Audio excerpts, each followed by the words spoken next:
Okay, hey, good afternoon. Bob Spitz and Steve Eck here. We're going to continue our series on employee management. This is the third in the series.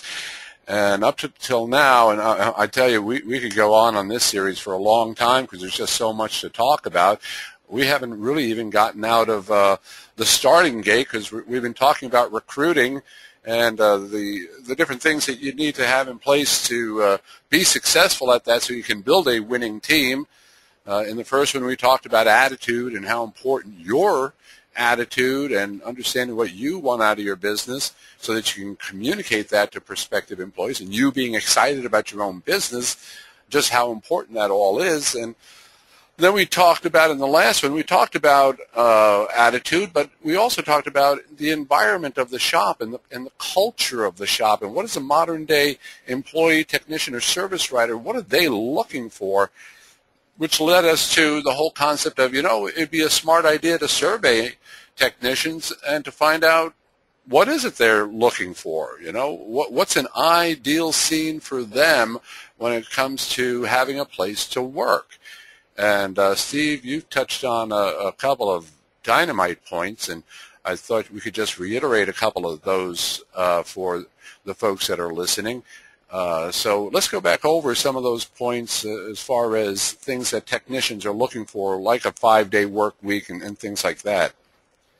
Yeah, definitely the 5-day work week, that comes up right away. They don't want to work evenings. Of course, they all want benefits, and they'll all tell you they want great pay, and that's great and all. But what they want to feel like part of a team. Mm-hmm. They want to feel wanted.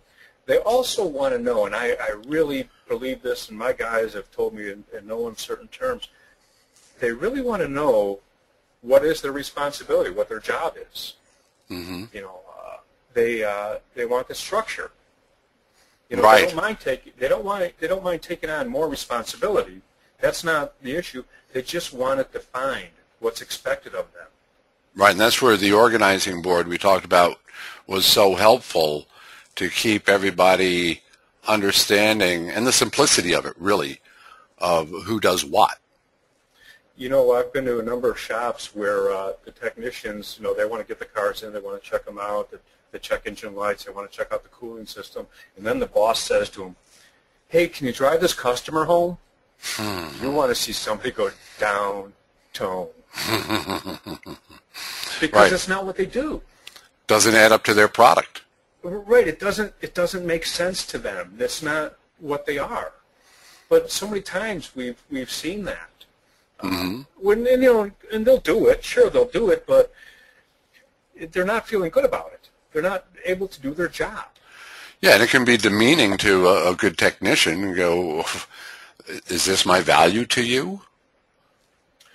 Exactly. You can't get Aaron Boy to do this. They just feel, degraded. So it's things like that. They really have to know what their job is. They have to know what's expected of them. And I don't know if we hit on this one before, but you have to give them a goal. Oh, yeah. No, that's good. We did not touch on this yet because we haven't gotten deep into employee management. We're still kind of on the environment and the culture you want to have so that you can successfully recruit into it. Yeah, they want to be treated as the professionals they are. Mm-hmm. Yeah, I remember as a young tech, Steve, in the section of Long Island I grew up in, there was almost like a pecking order of shops that would be desirable to work in. Because as you and I talked about, and you mentioned this at the last broadcast, technicians know technicians, and they talk to each other. They know who's busy. They know who pays well. They know who has rubber rules in their shop, where the boss is capricious. One day he wants it one way. Next day he wants it a different way. And they talk to each other. We had a pecking order in our town about the best shops to work for and the absolute worst shops to work for. And, and so much of it had to do with environment and the boss, right? Am I going to be allowed to make money here? Yeah, right. That's what it is. That's what it comes down to. and not get picked on and having, here's the other point, and you and I talked about this a little bit, is that safe environment, which is the job of the owner to create a safe environment. And you have that policy in your shop where everybody is civil to each other. Yes. Yeah, I mean, you have to be civil. That's part of being professional. Mm-hmm. If you can't, hey, sometimes people have disagreements. That will happen. But if you can't settle it with a good conversation, then there's a problem. Yeah, there's something a little deeper there. Right. So, a good safe environment, a good work atmosphere, knowing that everybody needs to be in communication with everybody, it just makes for a more pleasant place to work. Right. So when you understand what technicians and service writers, what employees are looking for, and I just want to throw this in. A survey was done of young pros here in Glendale, California, which for the most part is an insurance and legal town. There's a lot of insurance, so there's a lot of lawyers here, right? Besides all the service kind of businesses. And they were surveying people in their 20s, young professionals, on why they were job hopping. And the assumption was they were looking to better themselves financially in their position. Well, although that's not untrue, it wasn't the driving main force of why these young pros were moving around.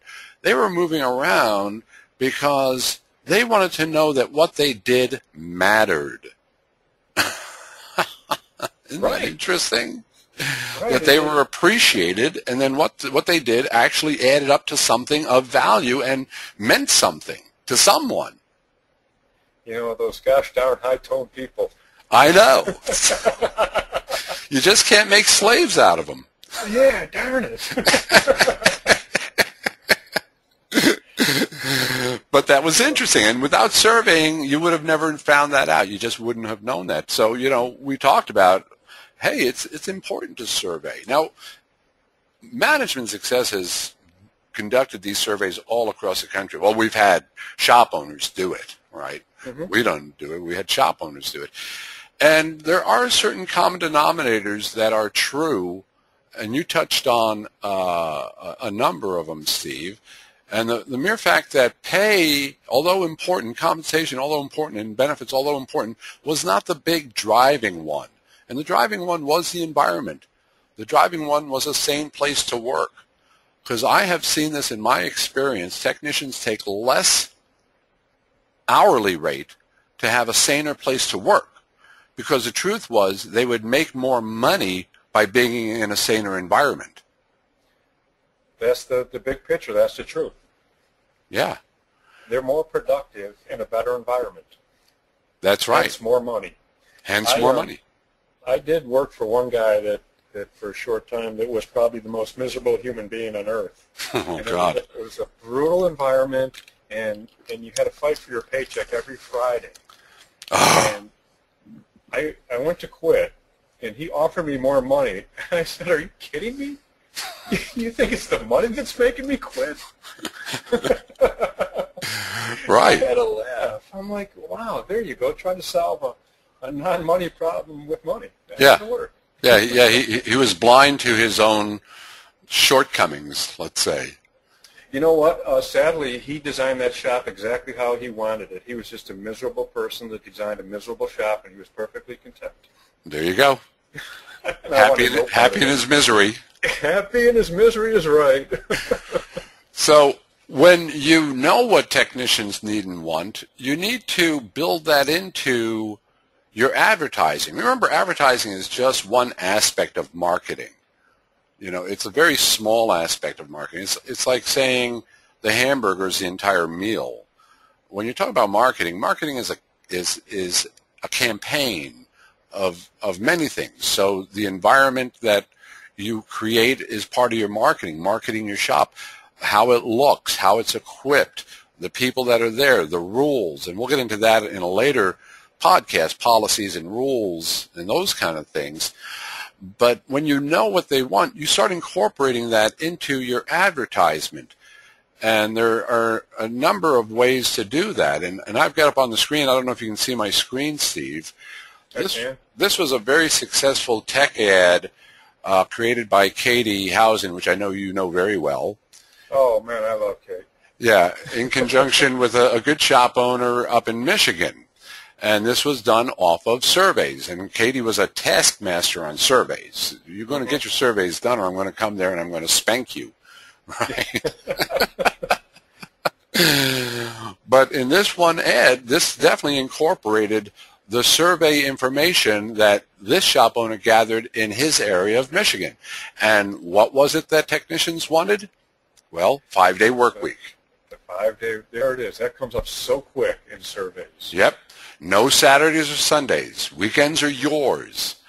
This place is family owned since '94. We're not going anywhere. Stability. Right. They really want that. Excellent base pay with attainable production incentives. No tricky games here. Mm-hmm. You know, no setting up incentives that are unattainable. Or maybe once in a blue moon you can hit it. Right?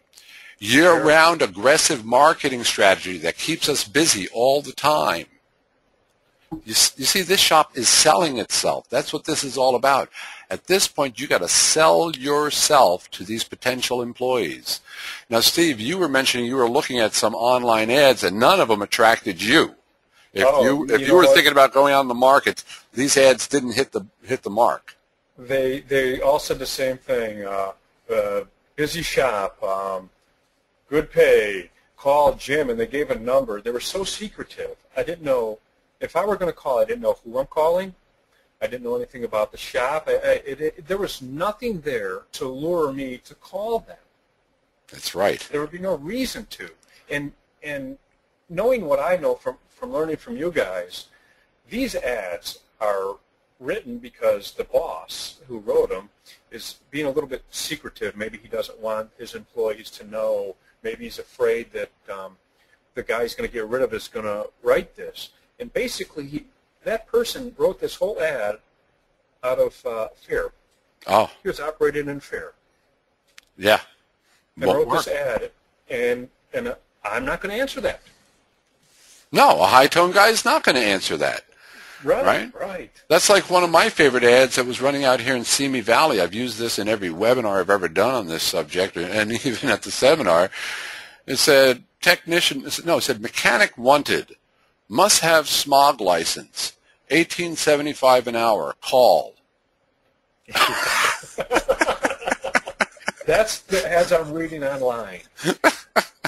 And the part that kills me is these places where you could place ads, as the Career Builders or the Monster.coms or wherever that you can put your ad, allow you to structure such a good ad, and these guys don't take advantage of it.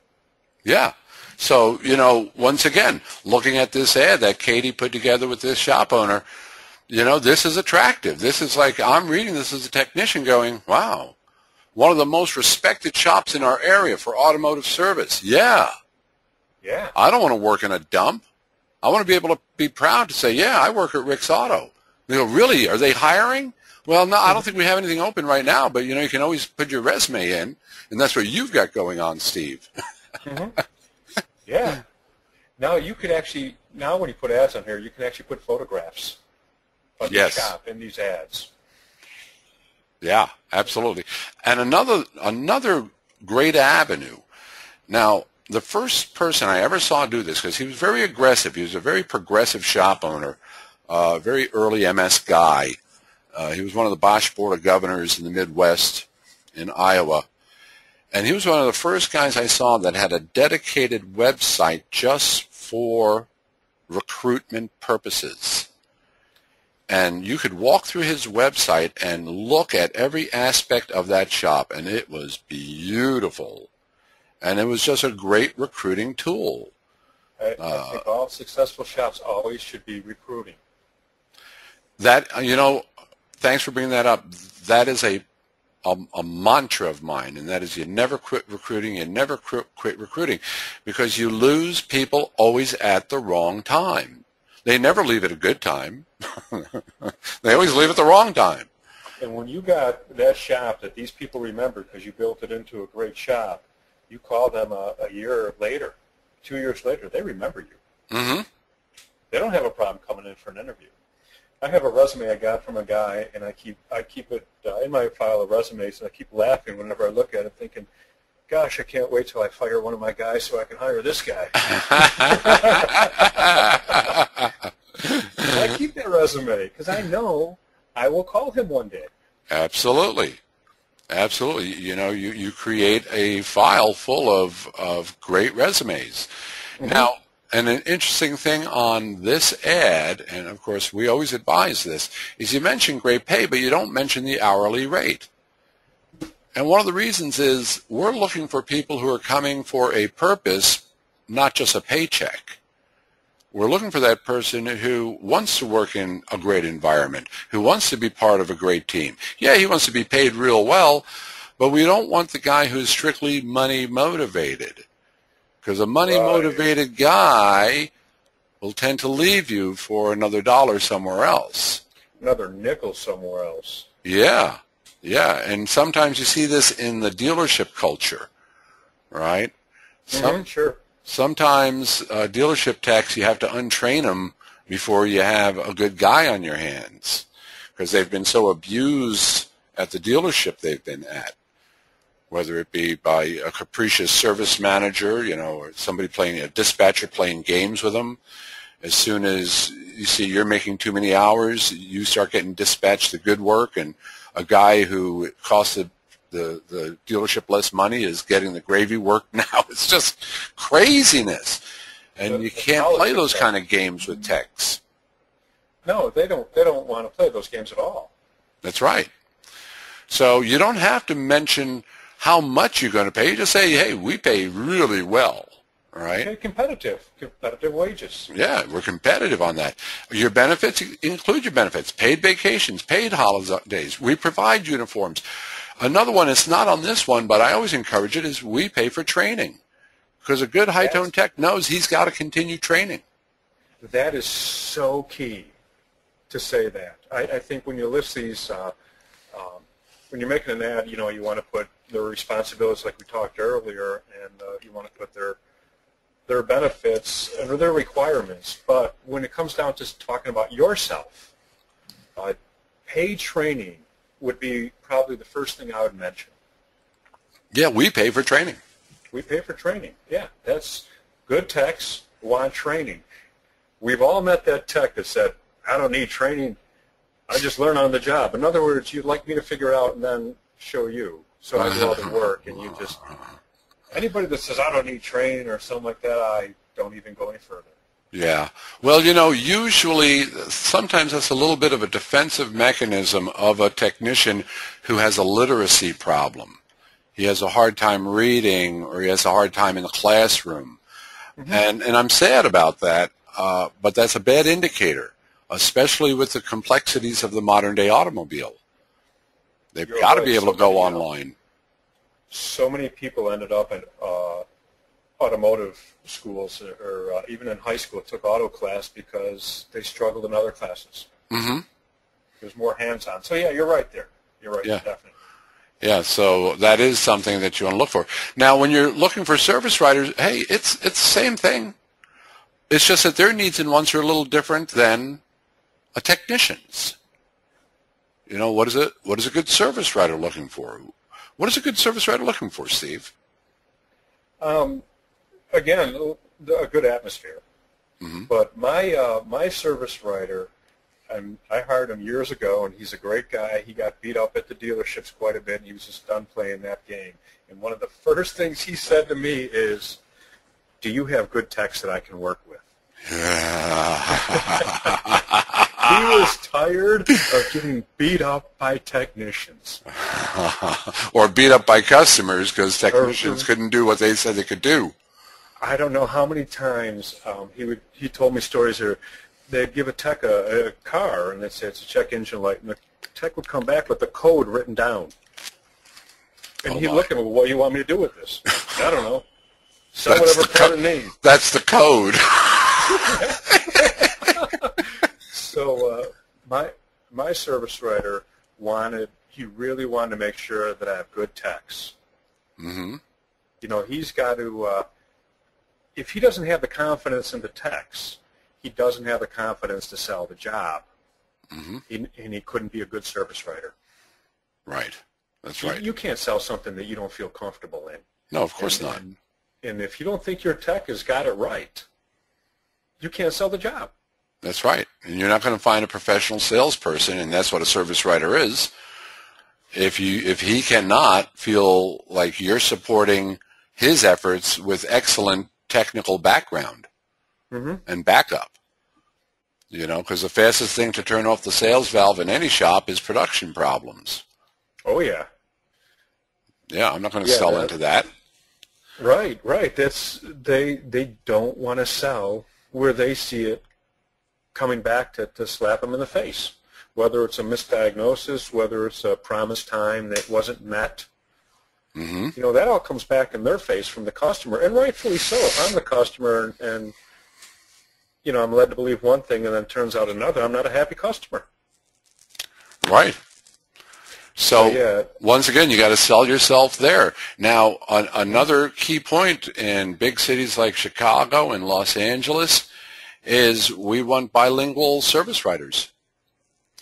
There's a lot of places in Chicago that you want bilingual, and it's funny, the second language is, depending on where you're at in Chicago, is the second language. I mean, Spanish, Polish, Russian, Lithuanian. We're the melting pot. Mm-hmm. You know, if you're on Taylor Street, you better speak Italian. That's right. So, yeah, it depends where you're at, and that's what you have to. That's what you have to speak. I was kidding with Refugio that Pilsen, people have been born, lived in Pilsen, it's a neighborhood in Chicago, their whole lives, and died without ever learning English. Oh yeah, because there was never a need. No, you get into Refugio's area of Chicago, and I think that's true. That is 100%. It's 100% Mexican. And I joke around with him. I was saying, you know, one day white people are going to move in and ruin everything. He laughs. Yeah, I love Refugio. Oh, he's a great guy. Such a great operator. So when you're looking for a service writer, you got to understand what service writers are looking for. And also you've got to, you know, here's a little tip for you. Before you try to run an ad or before you try to hire anybody, you've got to be very clear in your mind as to what do you really want. Because if you're not clear in what you really want, you're going to have a hard time getting it.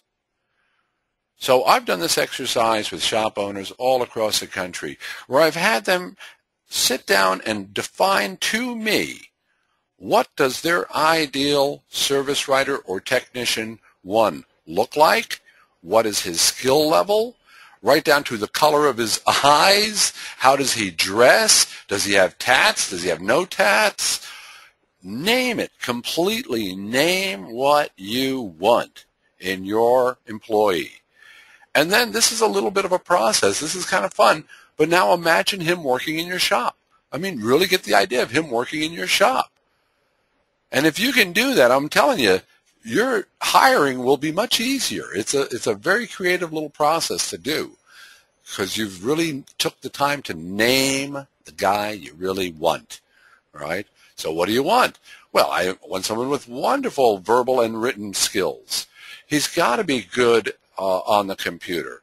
I want him to know RO Writer because that's what I use, right? I want someone who's lighthearted, who people just like to come and see him or her. They come back because they like them.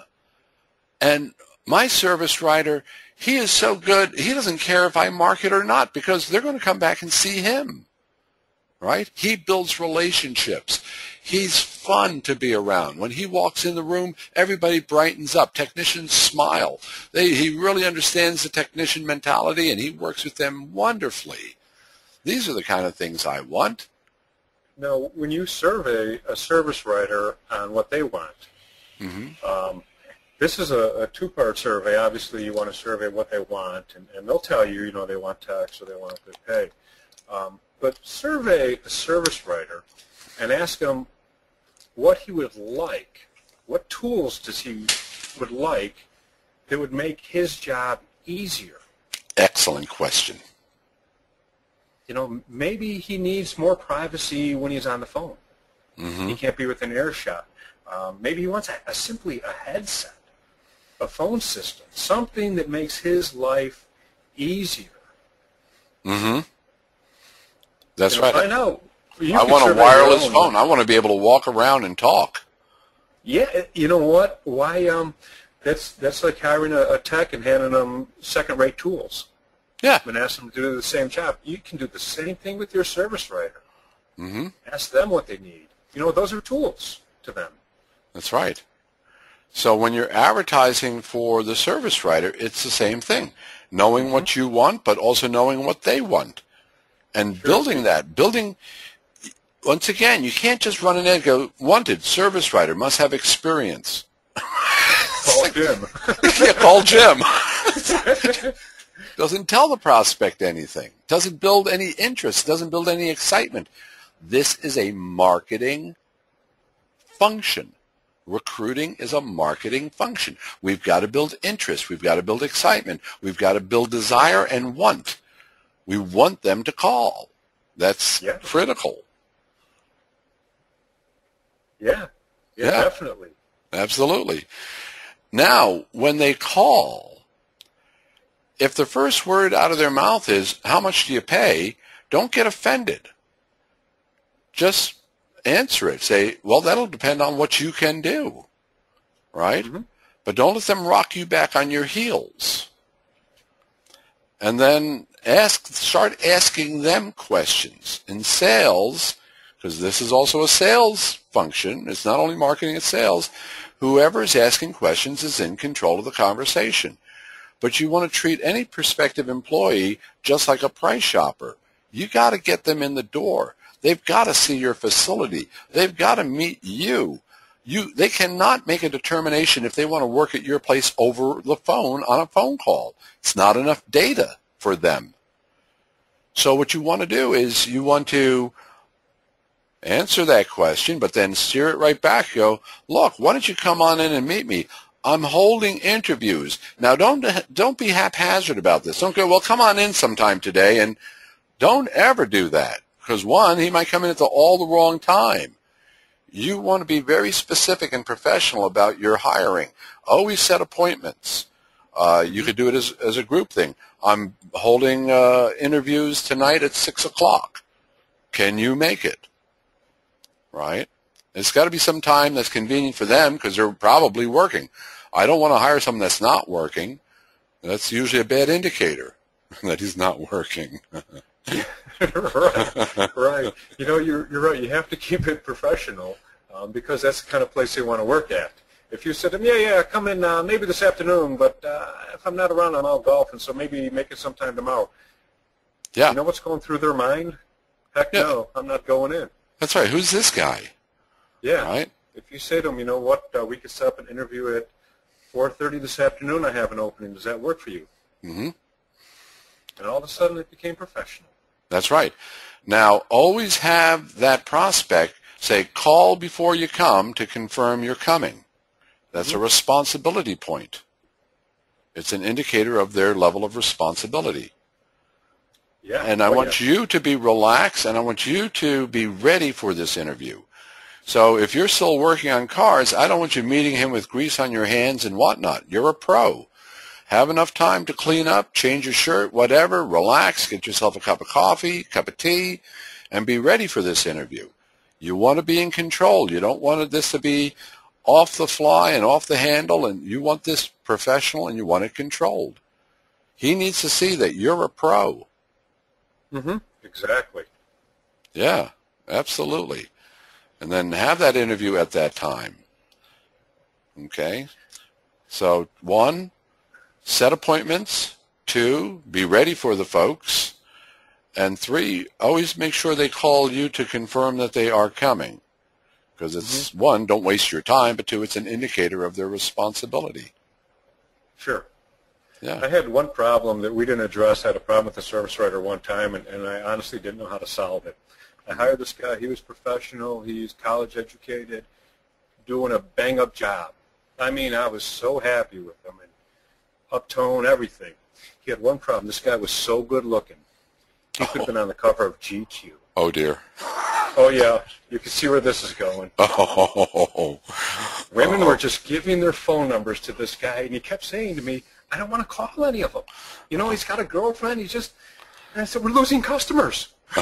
Stop wearing deodorant or something. I don't know what you do. That's right. That's right. Apply a scar to your cheek. Yeah, wear a can patch. I punch you or something? Or, Break your nose. yeah, we got to do something here. That's funny. I've never heard that, Steve. That's hysterical. I said that to him. I'm like, something's got to change here. You got to start dressing like a slob or something. Yeah, this guy couldn't turn around without getting a phone number. And the thing was, he wasn't he wasn't a player. Right, he wasn't as they were hoping he looked. Right. He was just a guy that wanted to do his job, and he had a girlfriend, and life was just good for him. He was just cursed with great looks. He was just cursed with good looks. That's unusual. Yeah. That's unusual. Well, I think we've covered the bases we wanted to cover today on this particular broadcast, Steve. Is there anything else you wanted to mention regarding advertising? No. Why don't you reiterate the avenues to go down, Craigslist, the different ones that work? Well, there's Monster.com and Craigslist. There's Career Builder. I think that's actually owned by the Chicago Tribune. There's Auto Staffing is one that's geared only towards automotive. I don't think any of your shops, MS shops, are out there are prepared to use Ladder because those are for jobs of $100,000 or more in pay. Probably not. So, yeah, I mean, you never know. Maybe you got some big-time shops out there, but... With a GM, a need for a GM, an MSO, a multiple shop operation with... Right, sure. Yeah. So you can look around whatever works best for you. It's not so much the avenue that you take, but rather what you put in it. Mm-hmm. That's right. Building a good ad, and let your consultant side check it, because they do have the knowledge to steer you on that. And look, here's another thing. You'd be surprised. Things like a sign in the window, flyers, notice boards at your community center or your church. That's called using the grapevine. There's so many avenues. That's one thing I was going to bring up. I remember when I opened my shop. If you came within earshot of me, I told you I opened a shop. If you're standing at the bus stop, I will walk up to you and say, hey, I opened a repair shop. I don't know a car, but the bus stop, hey, one day you will. That's right. Or you might know somebody. Right, you know somebody that has a car. Mm-hmm. It's the same thing. So it's you don't have to stick to the Career Builders, the Monsters, the Craigslist. You just have to put enough attention on it, and you will be successful. That's right. Always carry business cards with you, because you never know who you're going to meet. And you shout it from the rooftop. Once again, it's a marketing, it's a sales thing. You throw enough spaghetti on the wall, some of it's going to stick. That's right. You know? So I hope these tips help you, and I sure look forward to our next chat, Steve. And on the next one, we're going to dive into this a little bit more on the actual hiring process and how to get someone up to speed quickly so that they're profitable in your shop, and what policies you might want to have in place for all of that. And so we're going to dive into that on the next one. But for now, I wish you all good luck in your recruiting efforts. If you need help, give your consultant a call, and they're there to help you. Sounds great. Thank you, Steve. All righty. Thanks a lot, Bob. Talk to you later. All right. We'll talk to you later. Bye-bye.